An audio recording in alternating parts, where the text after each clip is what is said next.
So we'll jump into the session because we do have a lot to cover. If any, hi Nasreen, good to see you as well.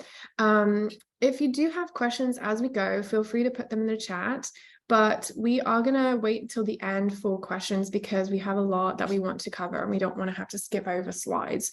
So we'll just kind of go through the presentation, try to be as thorough as we can without missing anything.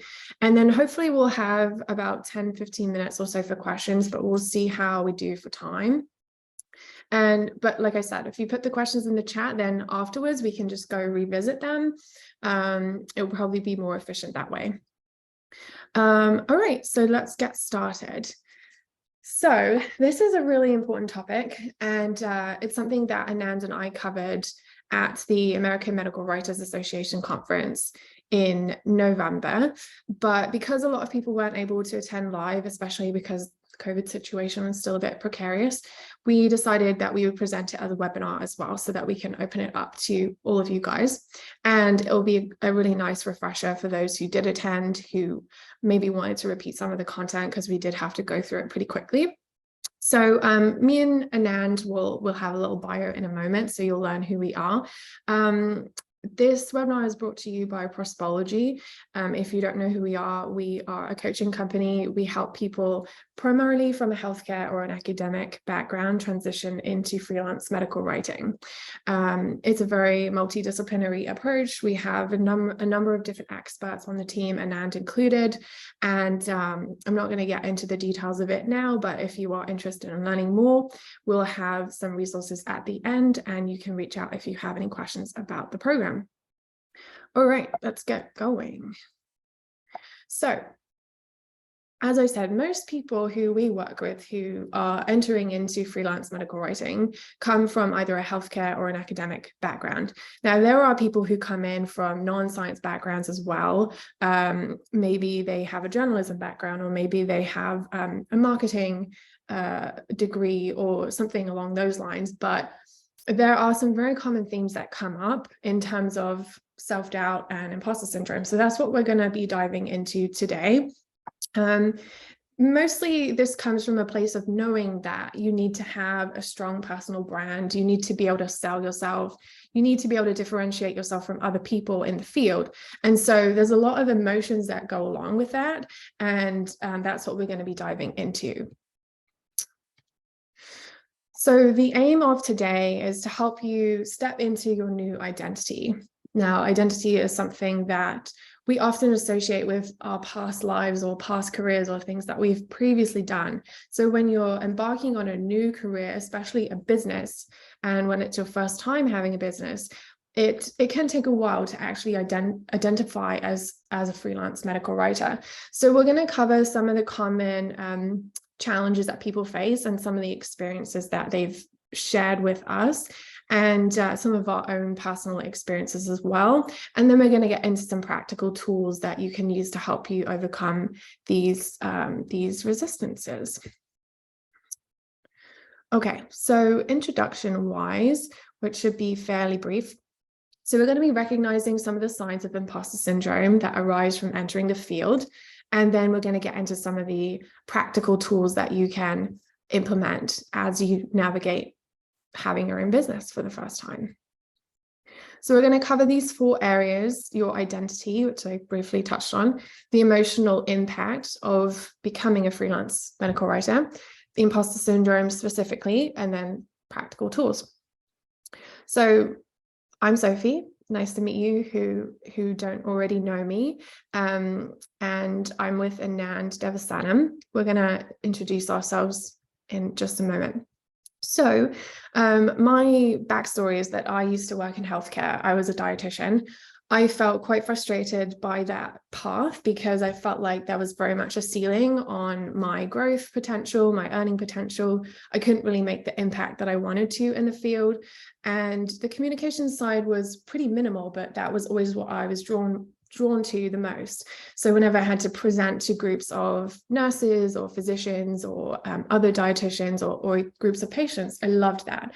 So that was kind of my first exposure to communications. It wasn't until a few years later when I emigrated to Canada that I realized medical writing was a thing, and everything just kind of exploded from there. Really enjoyed it, had a lot of success, and started out as a freelancer from day one. So I definitely have a really good handle on the business side of things, and that's kind of how Prospology emerged. So it wasn't like I always knew I was going to do this kind of thing, and I think that's really important to know because almost nobody has that, and we'll talk about that a little bit more. But I will introduce you, Anand, and let you do your little bio, and we'll go from there. Sure. Thanks so much, Sophie. Well, hello, everyone, and thanks for taking the time to attend this event. Before I jump into my bio, I just want to mention that it's very inspiring to work with Sophie because she's always thinking about how to help others. There's a saying that goes that we rise by lifting others, and that is a really great representation of Sophie's approach to her professional life. I am a scientist by training. I received my PhD in immunology. I'm a writer by passion. I have written throughout grad school and continue to write. My very first role out of academia was also a writing role in the regulatory space. When I was in grad school, I also began freelancing as a health communicator. So writing is something that I honestly couldn't do without. So I always found a way to include that in my life in any small way possible. And I'm also a storyteller by nature. I love telling stories. I love telling scientific stories. And interestingly, there's, someone once said that when we gather around a campfire, we tell each other stories. We don't dump data on each other. And that to me is very insightful because it just goes to show that storytelling is just so important in science communication. So where does my story begin? It begins with a lot of emotional turmoil because I found myself at a crossroads where I could either go down the well-established academic path of, someday becoming a university professor, or get into a science communication career, which was, obviously very daunting. I didn't know much about it. And that's where, much of the feelings of self-doubt crept in. So I began to do an experiment on myself in the true scientific tradition. And I thought, why not if I find out about what exercises that I can implement in order to rid myself of self-doubt. I wasn't sure if these exercises / experiments were going to work or if they were going to be successful, but I decided to implement them anyway. And to my surprise, I began to see a transformation within myself where I could see by doing these things, which we'll discuss further during this presentation, that I was able to rid myself of self-doubt and emerge as a much more confident person who was a lot more equipped, both mentally and emotionally, to face industry interviews and to enter the industry and just give it everything I got. So that's a little bit about me. Back to you, Sophie. Thank you so much. Okay, so I wanted to just touch upon some of the challenges that freelance medical writers are currently facing. Now, these are things that we come across often at Prospology, so I think it's really a great introduction to this topic. So there are two main things that people come to us looking for. On the one hand, they want to have a fresh start. They want to feel happier and more fulfilled in their life. And on the other hand, they want to lessen the emotional impact that having a career change is having on them. So there's kind of the positive strive for personal reinvention. And then there's the I want to reduce the negative feelings associated with making such a dramatic change.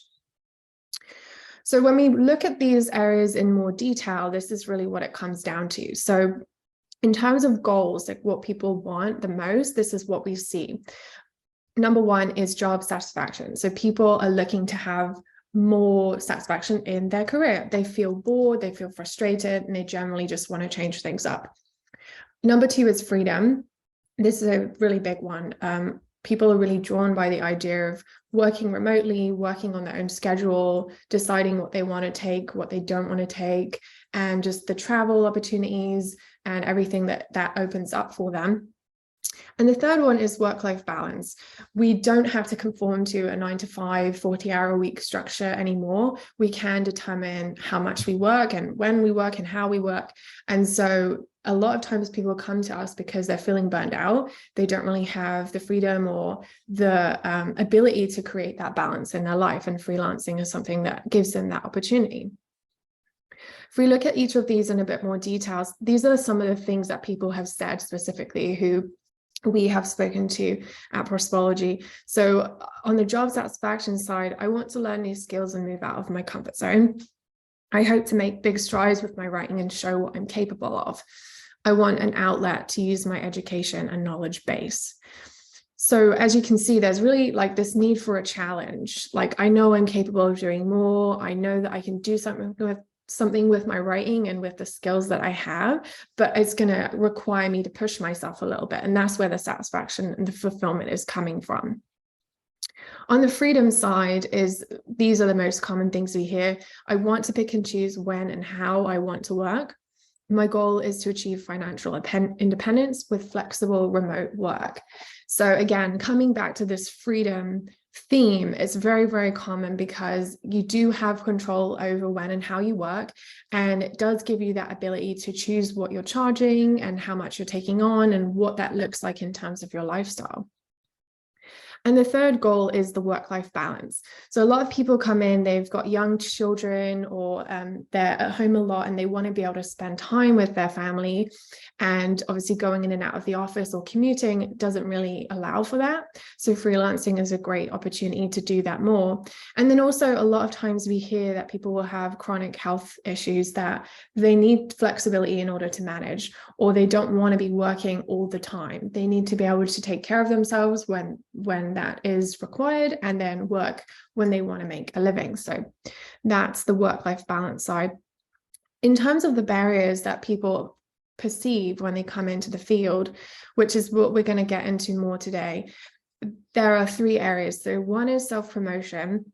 A lot of people are really afraid to promote themselves, to talk about what it is that they do and what they sell.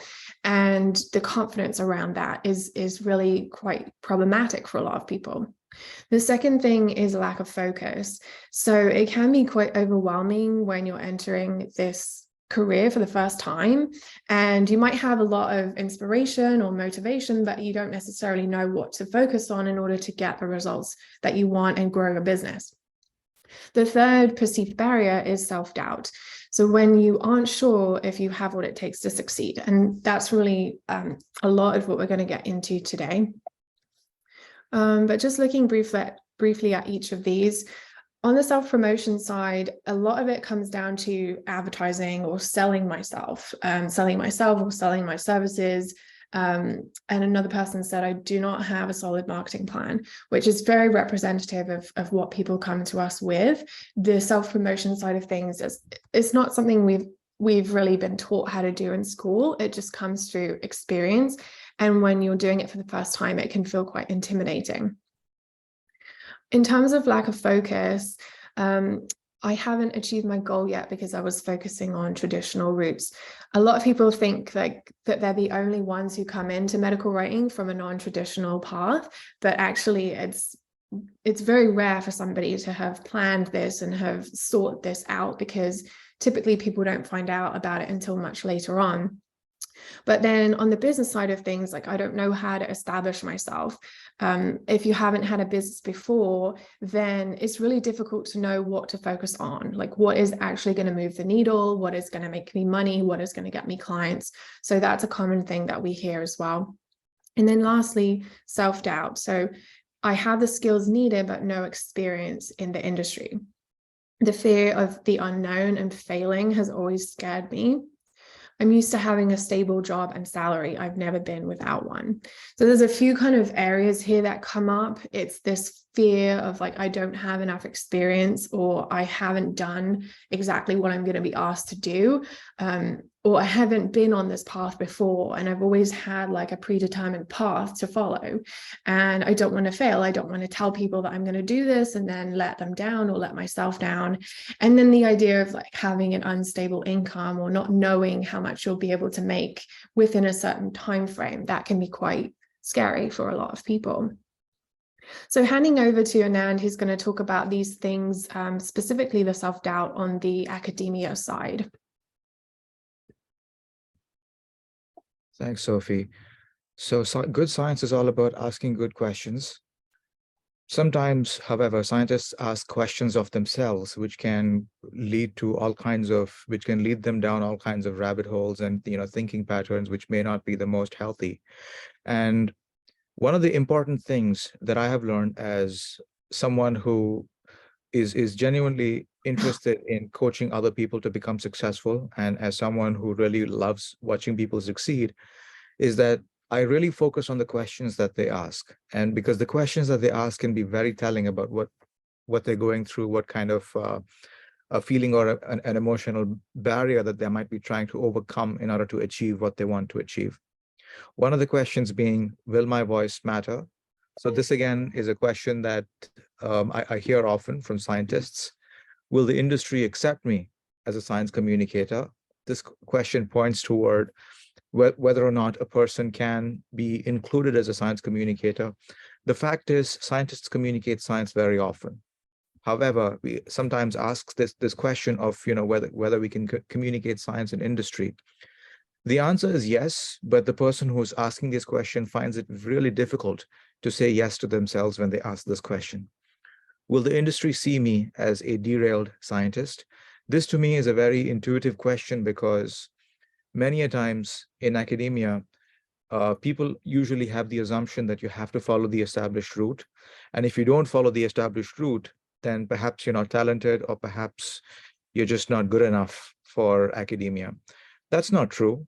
A scientist can either be an effective scientist inside the lab or outside the lab. It doesn't really matter. A scientist is a scientist wherever and can make really great contributions, regardless of the background, regardless of the context. As a trained scientist, can I have a career outside the lab?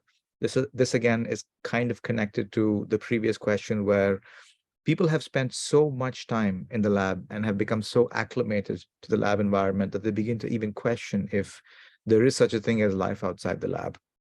Will my contributions be relevant?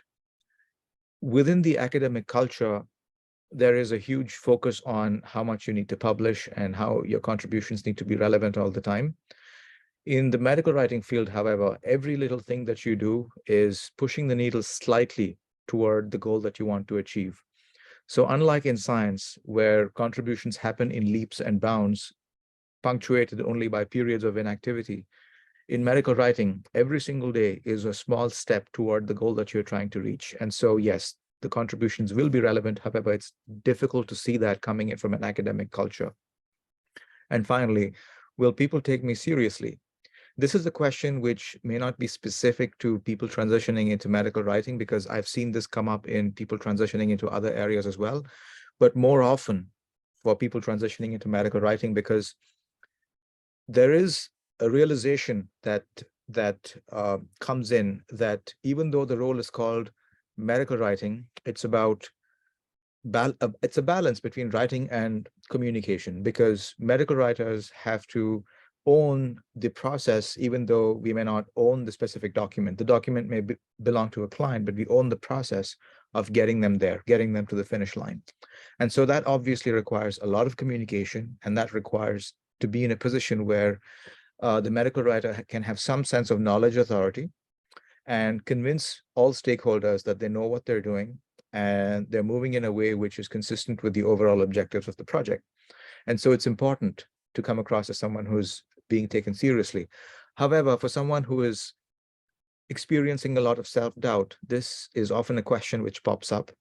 So I wanted to highlight this spectrum of questions to everyone listening in here, because when I usually begin talking about self-doubt and I begin coaching people on how to slowly overcome this feeling, I always focus on what questions they ask in the conversation, because the question is a lamppost which sheds light on what's going on within them.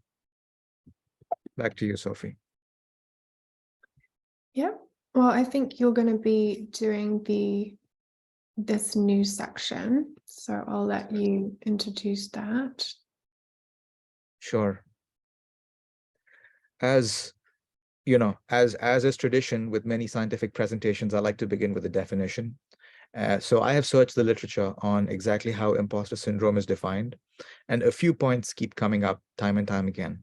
The first is that it's characterized by chronic feelings of self-doubt and fear. Chronic is underlined here because it's not something which we might feel for a day or two. It's not something which is transient, meaning the nervousness which we feel right before a presentation or an interview may not be imposter syndrome, because that feeling might go away once the interview or the presentation begins. That feeling might go away after the interview or the presentation ends.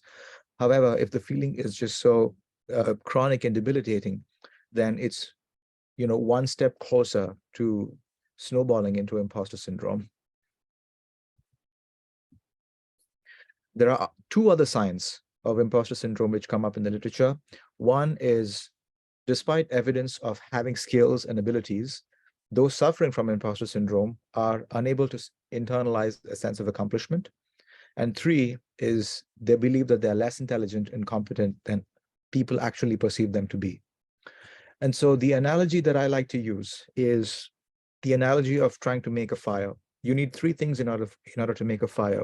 You need a combustible substance, you need heat, and you need oxygen. If one of these three things are missing, then you don't get the fire. So I like to use this as an analogy for what causes imposter syndrome. It has to be a chronic feeling. Despite feelings of abilities, people feel like they are less accomplished or they're incompetent. And three is, they believe they are less intelligent and competent than people perceive them to be.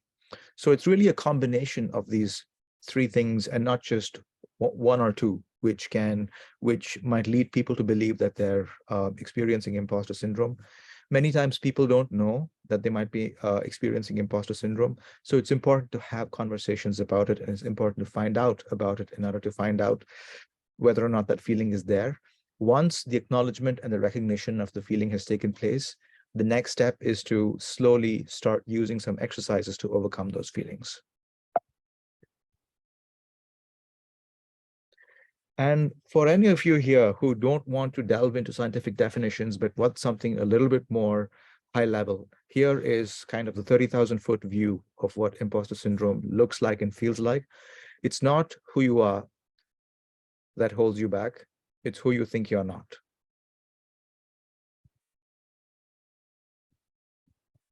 So the overarching principle of what I'm going to discuss today is, first off, is to recognize imposter syndrome as a natural phenomenon.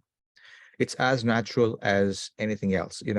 I like to think of it as the fear of heights, because you may not know how much of a fear of heights you might have until you find yourself in a situation where you're looking down from a very high vantage point, and all of a sudden you recognize that you're just consumed by this fear of heights. So I like to think of imposter syndrome the same way. You may not feel it immediately, but as life throws these tasks at you, when you have a goal and you really want to accomplish it, and all of a sudden you've faced a situation where it's a mix of doubt and shock and everything else. It's exactly like fear of heights. It's a natural phenomenon. You cannot say that fear of height is some kind of a bad thing. You just have to accept it as a reaction that your body produces. And the same is true with imposter syndrome. The second is, there are structured activities that one can perform to unlearn imposter syndrome. So I'd like to provide an overview of what these structured activities look like. And I've tried these with people who I've had the pleasure of coaching, and I've tried all of these methods as well. One of the things about my method of coaching is that I don't recommend anything which I haven't tried myself. So I always taste my own medicine before recommending it to anyone. And I always give myself an opportunity to carry out experiments on myself. And then I journal exactly what's going on. I write down what that journey has been like, what that transformation has been like, and use those insights to help others in this journey toward breaking into medical writing. So in terms of becoming a resource, what really helps is to help someone find a resource and help them amplify their value. To give you an example, if I encounter someone who says that they feel very fearful to put themselves out on social media, to put themselves out in the real world, I tell them, help someone find a resource. If you know someone who's looking for something, maybe it's a paper, maybe it's a website, maybe it's a blog. If you know someone looking for something, help them find that resource. And that is going to increase, their feelings of self-worth almost immediately. The second is to share experiences. Describing experiences is an opportunity for self-expression. So I always ask people, if you have taken a course, or if you have been involved in any kind of certificate or a certification program, summarize how that was for you in, let's say, 300 to 500 words, and post that on social media or email it to a few friends and say, I took this course, this is what I learned, and here's how it's going to add value to my life. Write it down for yourself and share it with a few people whom you trust. And that too helps you focus so much on the silver lining. And the third is to organize events. This is something that I kind of leapt into and kind of forced myself to do when I was in grad school. I would organize events for medical writers to get together. One of those events was even a satellite AMBA event with the New York AMBA office, and it was a lot of fun. It was very few people who actually turned up, but still, it was a table with medical writers around it, and we were talking about medical writing, and I had never organized an event before. And doing that gave me so much confidence to tell myself that I am going to break into the medical writing world sooner or later. The second series of approaches can be categorized under structured outreach. The first is to create a purpose statement. A purpose statement is essentially a version of a cover letter which you write only for yourself. Many of us have written purpose statements when trying to get into college or grad school. This is also referred to as a statement of purpose, from a grad school standpoint. However, it's also an important exercise to kind of teach ourselves why we want to make the transition into medical writing. It's not always easy to answer that question in a succinct way when asked about it. And this question about why you want to transition into medical writing is a question that comes up time and time again at networking events, interviews, and a series of other face-to-face interactions. And so it's important to create a purpose statement, maybe 2 or 3 paragraphs in length, to just train the mind and to also become well-versed with the phrasing for why we want to enter the medical writing field. This has been extremely helpful for me, one of the most effective methods for me, because once I write something down and read it, everything falls into place, everything just clicks. And when someone would ask me why I wanted to enter medical writing, I could pinpoint specific bullet points from there, answer the question in a very accurate way. And that would immediately create kind of a wow factor for the person who was listening because my answer was so prepared. The second approach is self-publication. You can always, write a small blog or produce a small piece of writing about anything and share that with the world. The one thing that I like to recommend for people coming in with a background in science is to go back to one of their publications and translate that into an article about 500 words or less, which can be read by the general public. And so that exercise alone goes such a long way in helping people understand what it feels like and what it is like to, live out that medical writing process of translating science into a language that nearly anyone can understand. The third is to write an opinion piece, which is to read something and produce an opinion about it. This could also be an opinion on a course that you took. It could be an opinion on a specific genre of medical writing. When I suggested to 2 of the people that I was working with to write an opinion piece, one of them was interested in real-world evidence. So they wrote about the value that real-world evidence holds and why medical writers need to be privy to the fact that real-world evidence is an up-and-coming field. The second person wrote about health economics outcomes research, which is kind of a slightly forgotten area of medical writing, but important nonetheless.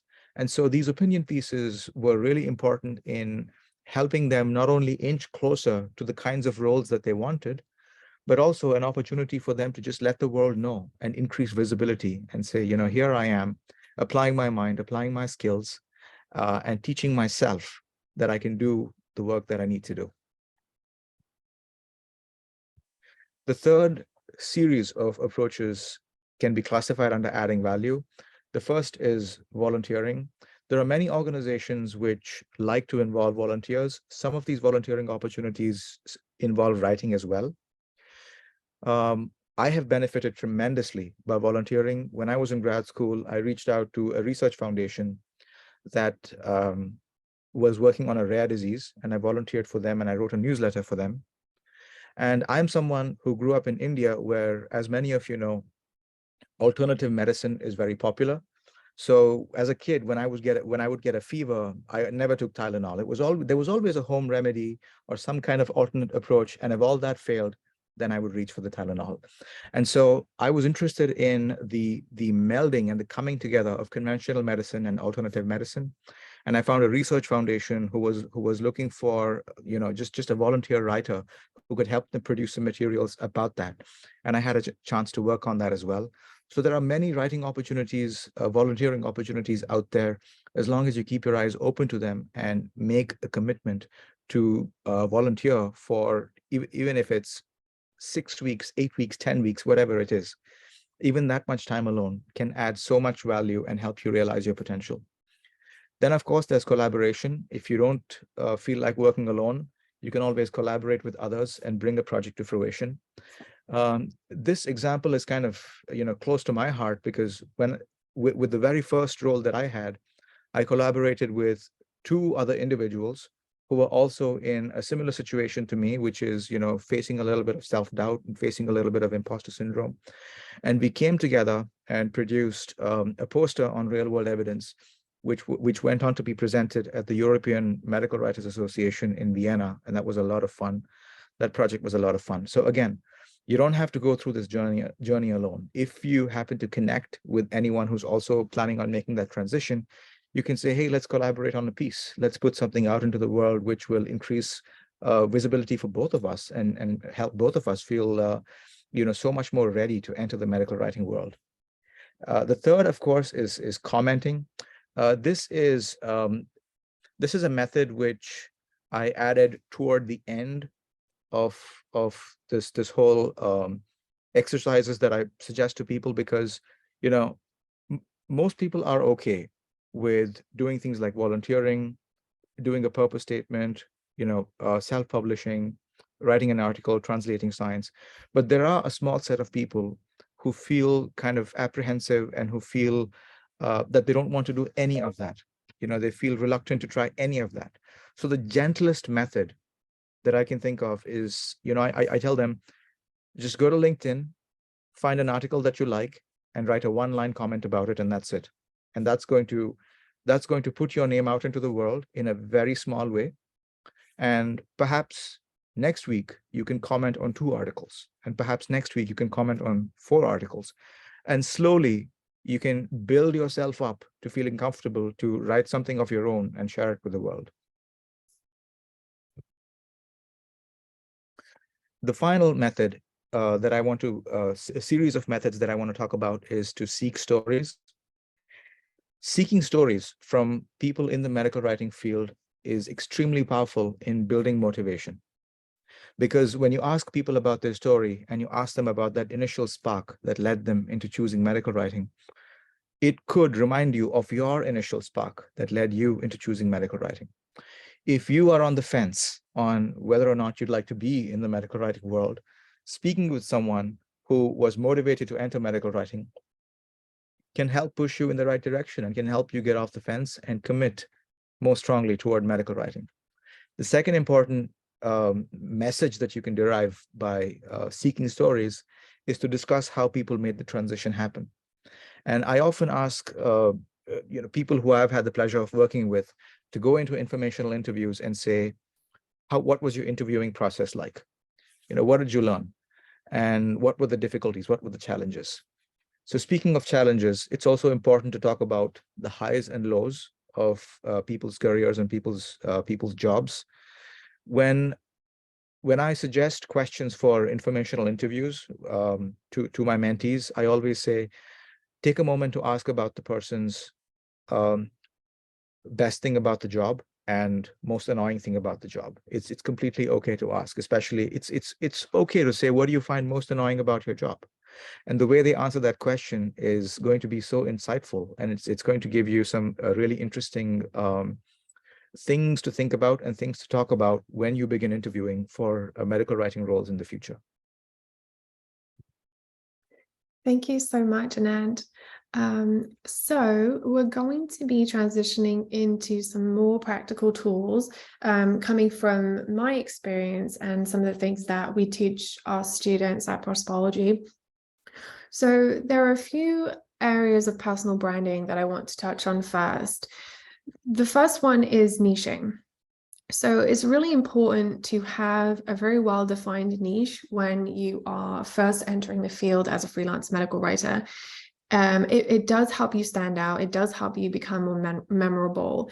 And it really helps you overcome imposter syndrome as well, because you know what you represent, you know what you do, and you don't feel like you have to do everything anymore. You can just focus on this one particular area and read about it, practice it, do that, put that out into the world, and it really helps to reduce the overwhelm of breaking into the field. And it also helps you attract more business as well. We'll talk about that more in a little while.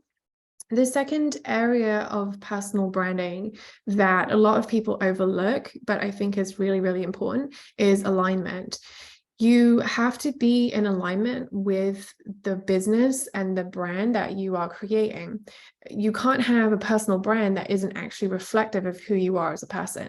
It sounds very obvious when you say it, but you'd be so surprised at the number of people who are more gravitated towards what everybody else is doing, what they think they should be doing, what other people have told them they should do, rather than actually looking within and thinking, well, what is it that I want to do, and what feels good to me, what is easier for me, what is more natural to me. And the third aspect of personal branding to keep in mind is your online presence. So it's one thing to have a really great personal brand and a really strong niche and feeling good about your business, but if you're not actually showing up online and talking about your company and the services that you offer, or the bigger picture of your brand, because we are not just our businesses, we are, you know, individuals who clients would work with, then nobody's going to hire you. So you really need to think about the online presence aspect of things as well.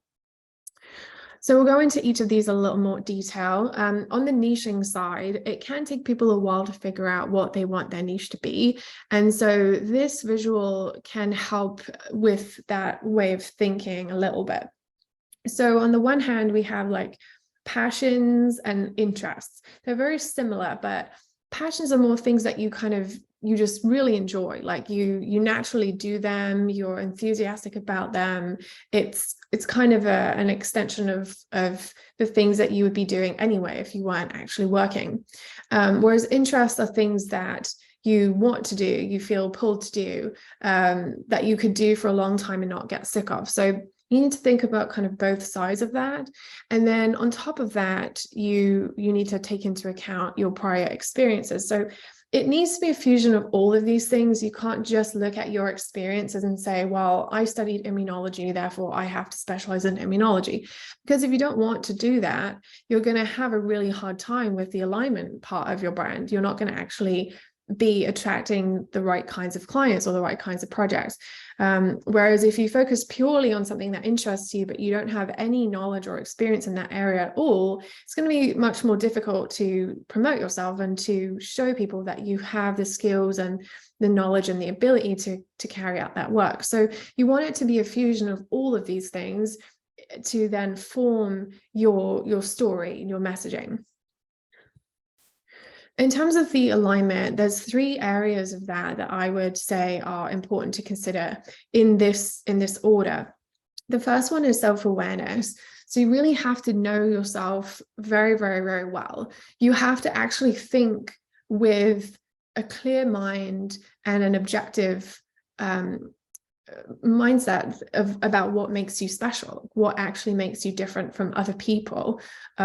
We all have strengths. We all have weaknesses. We all have things that come very naturally to us, and they're very different from how they would be for the next person. And if we don't recognize that, we're going to have a really hard time coming up with a brand that is authentic and that we can actually step into with confidence. So you need to know what actually makes you different from other people. The second stage of the alignment piece when it comes to personal branding is accepting the parts of yourself.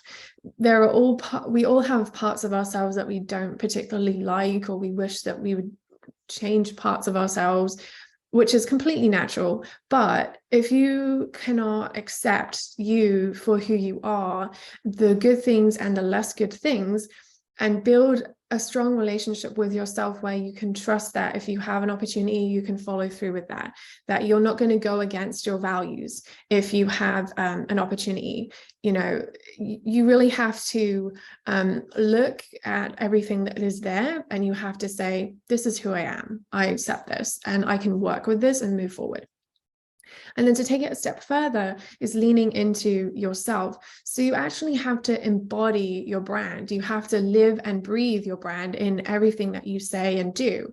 And this is where the authenticity is so important, because if you had created an artificial brand that wasn't actually you, people would tell. People can tell very easily that there's inconsistencies, that you're making things up, that you are changing your stories, that you don't seem like the same person from one day to the next in how you're interacting with people.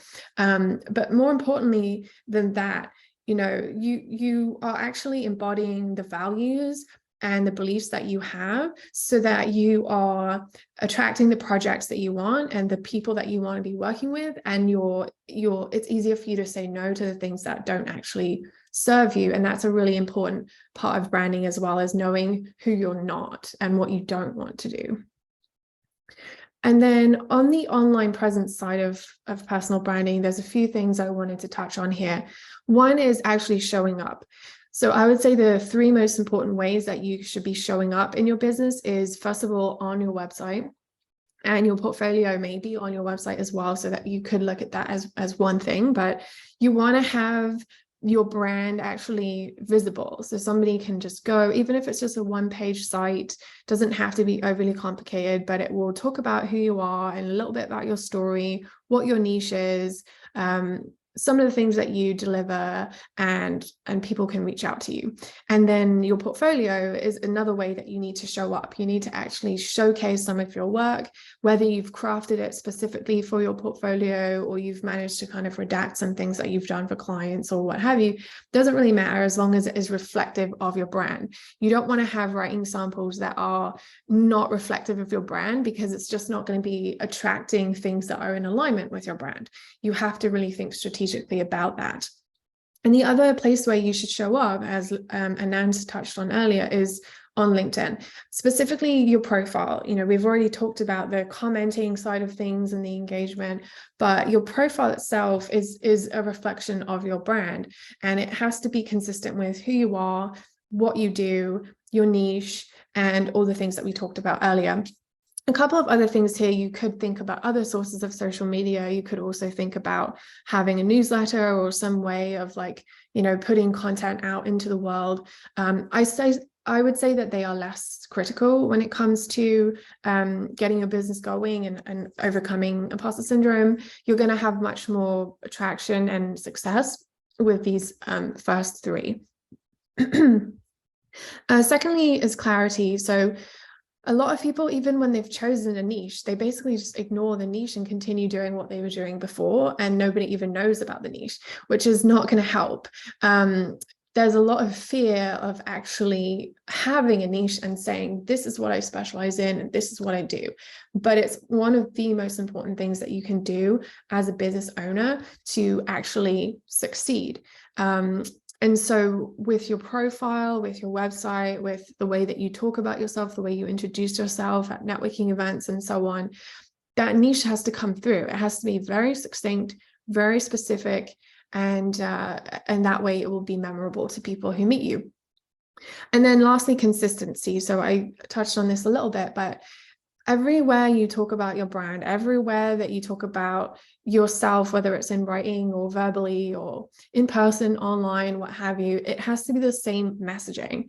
So it doesn't have to be the exact same phrasing or same language or same tone even, but the messaging has to be the same. So that means that the same themes are coming through, the same values are coming through, the same specialty areas are coming through, the same feeling that you want people to have when they interact with you. That is your brand.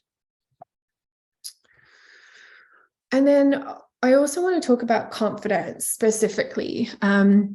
So when it comes to confidence, there are two main areas where writers tend to need to grow in confidence the most. One is on the marketing side and one is on the sales. So they're pretty similar, but there is a distinction there. So on the marketing side, it's creating a network and then fostering it by speaking authentically and on brand. So this kind of summarizes a lot of what I was just saying, but it's talking about your brand, it's being authentic and being in line with who you are and what you represent, and having a network and actually engaging with people in that network and putting that brand out into the world all comes into that marketing category. That's really all marketing is. It's like letting people know that you exist and being yourself in how you do that. And then on the other hand, we have sales. I don't know why there's another one here. That should be a two. But this is basically taking it a step further. So talking about your services and practicing doing that until it's fun and natural. So a lot of people are very scared of sales. They don't like it. It feels icky. There's a lot of negative connotations with it. And, I used to be one of those people too, until I got more experience and I had coaching and I had mentorship and I got practice. But practice is a big part of it. But if you keep doing it and you realize that it's really just a conversation between two people, you can help them, they need help. You're on the same level, you're on the same playing field. And it totally doesn't matter if there isn't an alignment there. If you're not a good fit, if they're not a good fit, there has to be that assessment both ways. But if you can get to a point where you feel comfortable doing that, it really just comes through practice. You can even do role playing with yourself or with someone you know. You can record yourself doing it and then watch it back and critique yourself. And there's a lot that you can do behind the scenes before you even have a potential client there. So on the marketing side, I like to present it in this visual. So in the middle, you have your marketing efforts. So the idea with marketing is that people go from not knowing you or trusting you to knowing who you are and having respect for what you do. That is the whole purpose of marketing, and that's what your marketing efforts should be achieving. So whenever we hear about, if someone recommends to you like a brand of cookies, for example, and you've never heard that brand before, you just immediately forget that they even said that, the name just goes straight over your head. But if you had a good experience eating that cookie and that you kept seeing that cookie come up over and over again, like, oh, this friend has that same cookie, I think I've seen that cookie before, oh, I really enjoyed that cookie, then something in you will kind of become familiar with that brand, and then you'll come to trust that brand, and you might actually go and see it in a store and recognize it and buy it. And so that's exactly what is happening with your business and when you're selling a service as well. So there's a couple of aspects of this. There's the networking side, so talking about what you do in person, and then there's the content side, which is talking about what you do online. Again, those should be very, very similar. There should not really be a difference in what you're saying or how you're saying it. It's just a case of whether you're in front of people or not. So both of those are ways that you can actively market your business, and all the different ways that you can show up, whether it's creating content, commenting on other people's content, like Anand was saying, presenting, hosting events, attending other people's events, all of that stuff comes under your marketing efforts category. And then with sales, we're looking at what happens after the marketing efforts. So there's no point in putting a lot of effort into your marketing if you can't actually sell anything at the end of it. What will happen is, like, if your sales is poor, then the client will just immediately drop you. They won't have any trust in you. They won't believe that you're capable of following through and delivering the project. If you're not coming across confidently and with conviction, they'll just drop you, and then you'll have to go back and do it all over again with your marketing efforts. And that's not going to get you anywhere if you just keep repeating that vicious cycle. But if you are more confident with sales, and we'll talk about a few ways that you can practice that, it's a completely different result, because suddenly everyone who's coming through this marketing funnel is then becoming a client or a potential client. So there's a few things to think about here. One is asking smart questions. A lot of people are very scared to ask questions when they're in meetings with prospects, because they're worried that they're going to come across as not knowing what they're doing.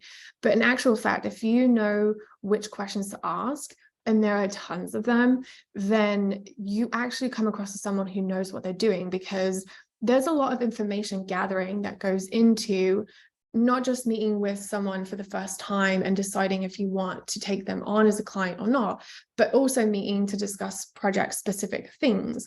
If you're not asking for the right things, they immediately are going to know that you don't know what you're doing. If you're too scared to ask for things, then it becomes this like chasing them by email thing afterwards, where they might get irritated, or you might not have enough time to get everything done, or worse, not asking them at all and not really knowing what you have to do. So if you go in there with some questions that you've thought through that are going to get you the information you need to be able to deliver that project, or determine if this is a client you want to work with or not, that will position you much more strongly in terms of making a sale. The second thing is rate setting. So you want to have a good idea as what your rate is before you go into these meetings, and what, if any, you have wiggle room for. I don't think I've ever agreed to lower my rate just through having a conversation with someone. I think pretty much in every instance, I know beforehand what I'm going to charge, and I say that. And 9 times out of 10, it's totally fine. Sometimes there might be a little bit of like, oh, this is higher than what most people charge, or what have you, but it really doesn't matter, because your brand is already strong. Your relationship with them is getting stronger. If you have all these elements coming together, they can see that, that's an appropriate rate for the service that you provide. But know what you want that to be, and be confident in how you present that. And then thirdly, negotiations. So you don't have to take on everything they offer you. You don't have to deliver it on the timeline that they ask. There's a lot of things that you can negotiate there. You can ask for money up front. You can ask for more time. You can ask for access to subject matter experts. You could ask if you could collaborate on a project with somebody else. There's so many things you could do here. So if you have that confidence to have a negotiation, it tells them that you've done this before, that you have the capability to follow through with delivering the project. So we are running out of time, so I want to just briefly touch on some stories of students that have worked with us, and how their brand came together, and how they developed their confidence in their business. I'll do very high level because I want to take a few minutes for questions. In fact, I'll just talk about these, just this one slide, and we'll skip the detail. So with Kareem, he really came in with this very low confidence and low self-belief.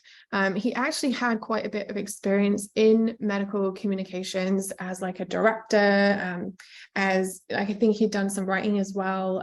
He'd been involved in quite a few things, but it was really more the confidence that he was struggling with. I guess I'm going to have to show some of the slides because I'll forget the detail. So Tiffany, her imposter syndrome was a bit different, because she actually had so many things that she wanted to do, and it felt quite overwhelming to her. And so when we have so many goals, things can feel very distant and unachievable. So that was the thing that she was struggling with. Whereas Simi, it was a bit different, because she was having quite a bit of success as a freelance writer, but she was actually getting all these projects that she wasn't really that interested in, and she didn't really like, and she was not feeling confident enough to choose a niche and to step into that. And so that's what she needed help with. So just looking at Kareem, he really wanted to have more flexibility, to get paid more, and also spend more time with his family. But it was the confidence really that was getting in his way.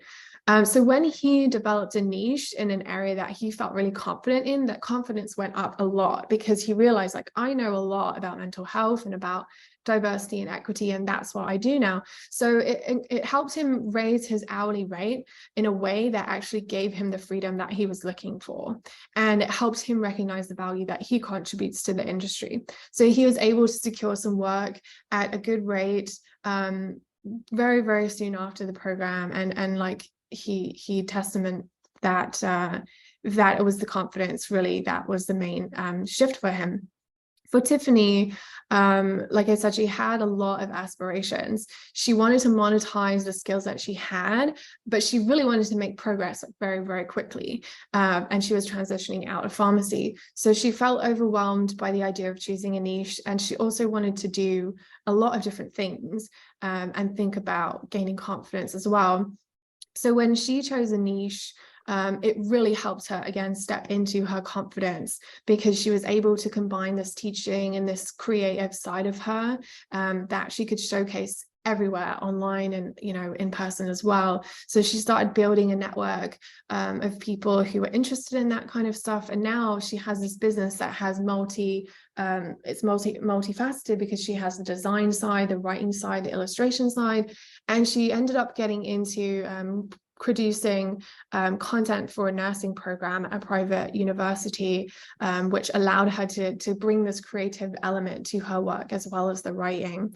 So she felt a lot more excited and clear on what she wanted to do next.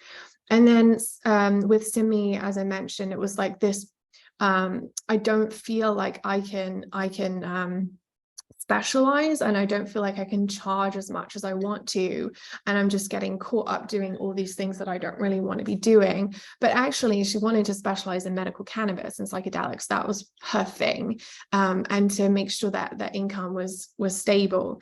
So when she stepped into that niche and she reframed her idea of what branding is, it really allowed her to increase her network significantly. Her content became a lot more valuable, a lot more original, and it was pulling people in, and her business blew up so quickly. This confidence led to her turning down work that she didn't want to do, and she didn't feel bad about it. And now she's able to like live her life the way that she's always wanted to. So those are just a few stories. And then if you want to just very briefly touch on this, because I'd love to just take a few minutes for questions. Sure, absolutely. So now I'd like to present the outcomes of some of the exercises that I talked about. And I'll just read these out. As far as becoming a resource is concerned, one person writes, I was not a medical writer, but I knew how to organize events to bring people together. At grad school, I organized an AMBA gathering. Little did I know that I was carving my path to my career. As far as structured outreach is concerned, self-published articles from transitioning scientists include 5 reasons why I think medical writing is a good career choice for scientists, and 10 reasons I find medical writing fascinating. Many of you on this call today might look at these titles and say, hey, I can write something like this. And my advice to you is go for it. Just do it. As far as adding value is concerned, one person writes, I banded together with 2 aspiring medical writers to draft a poster about the emerging role of medical writers in real-world evidence. This is actually a collaborator I worked with. Our work was presented at an EMWA annual event. So this was written by a collaborator I worked with. And finally, as far as tapping into medical writing journeys is concerned, one person writes, after the first 3 conversations meaning informational interviews where they would try and seek stories from other medical writers, I could sense the feeling of doubt starting to melt away. And here's the magical part. After 6 conversations, I practically felt like a medical writer myself. And the point that I wanted to make with this one is that an internal transition must precede an external one. If you have transitioned internally into the medical writing world, into the medical writing space, an external transition is almost inevitable. However, for that internal transition to happen, it's extremely important to recognize feelings of self-doubt and conduct these exercises in order to rid yourself of those feelings in order to make that internal transition more seamless and more possible. Thank you so much.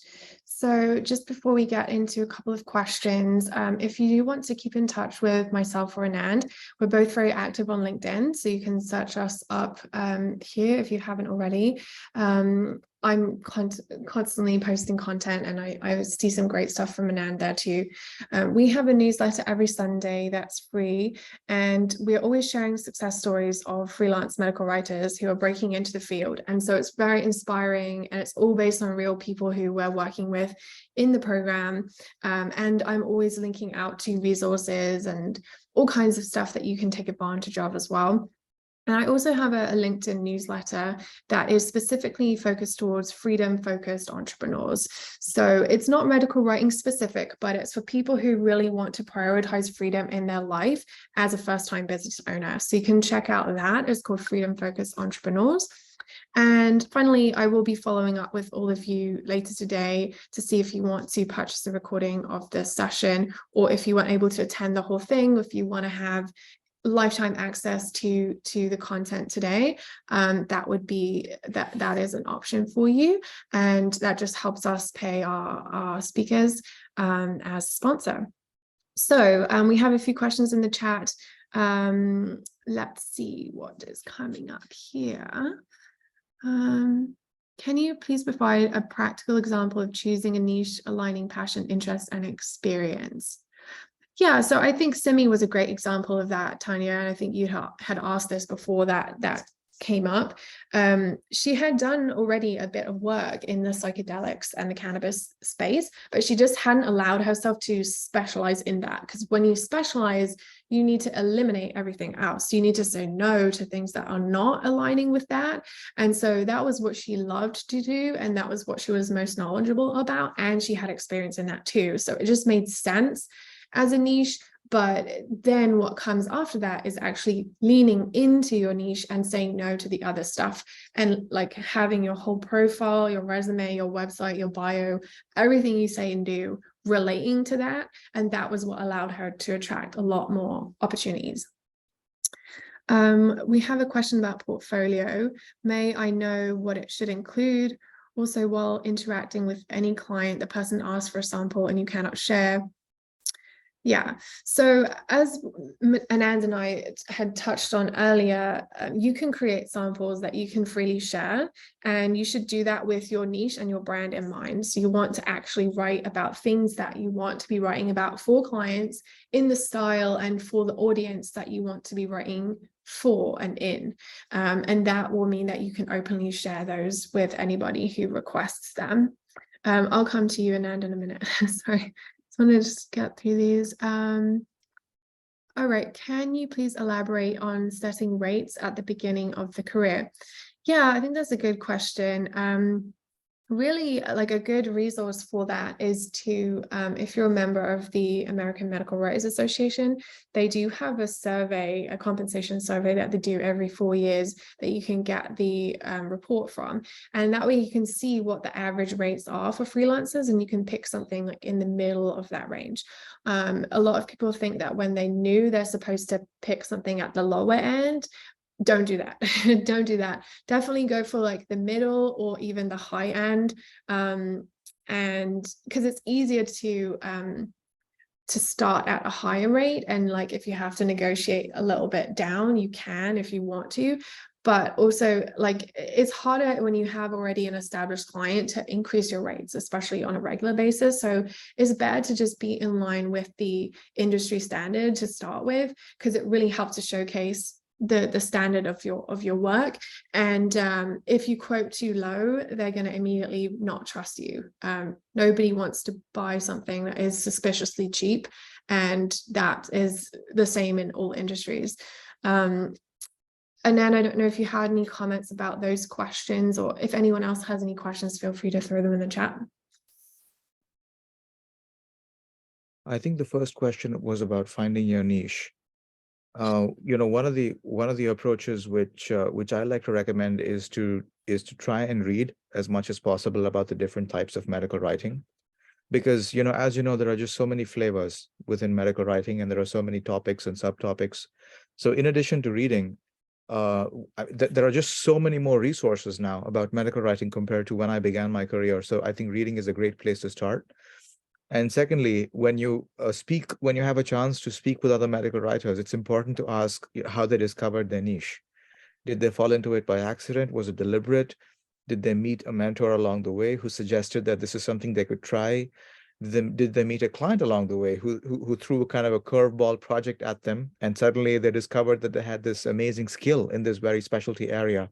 So it's important to find out, other people's story and see how that applies to your own career trajectory.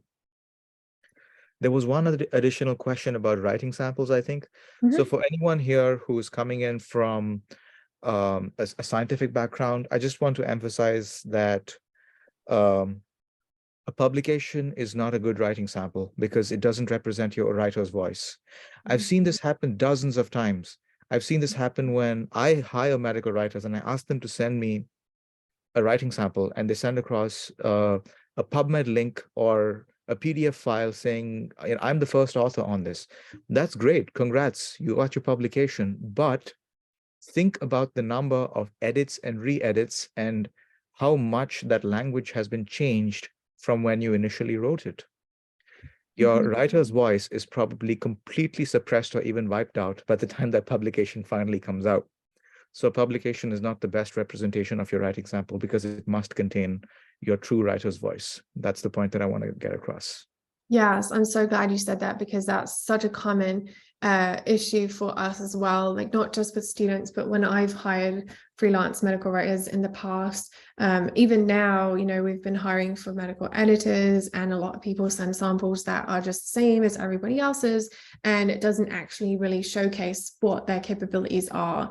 So you want to make sure that that is actually something that has some storytelling in it, something that has your own unique approach, or that has been done either purely by you or only edited by someone who's not completely rewriting everything. And when we support students with developing their portfolio as part of the program, we are never doing substantial edits. We're always going back to them saying, like, this isn't really that clear, or you might want to consider like presenting this in a slightly different way, or we'll always go back to the writer and say, I think you can do this better, and here's some suggestions, or here's some ways that you might want to look at that. But ultimately they get to decide what they write and how they write it, and they get to have that final approval on what they're going to be putting in their portfolio. Well, I know we've run over by 10 minutes, so if there are any very last minute questions, we'll try to take one more. Otherwise, we will wrap up. You're so welcome. Thank you for everybody who came. It's been really great to do this again. I'm glad we did it because we put so much work into it, and then it just kind of everything gets crazy when you come back from a conference, and then you just move on with your life. So I'm glad we brought it back from the dead. So it's very current. It's never gonna become outdated.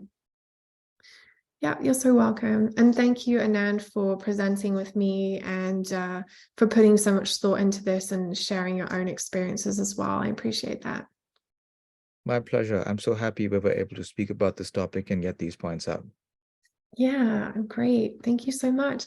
All right. Well, do join the mailing list if you're interested in attending other webinars. We have a lot coming up, and they're all in different topics, and they all have different speakers. And so hopefully I'll see you again in a couple of weeks. We have one, it's going to be on March 7th, about personal branding, but more kind of the psychological side of that. So how you can figure out what values you want to bring through into your brand, and like more kind of the individuality side of it, but also the lifestyle aspect of like building a business, and how you don't want to be neglecting what you actually want to be doing on a day-to-day basis. So we're still finalizing the details, but we will be letting you guys know in the newsletter and on LinkedIn about that. So hope to see some of you there. Thank you for attending, and have a great rest of your day. Bye, everyone.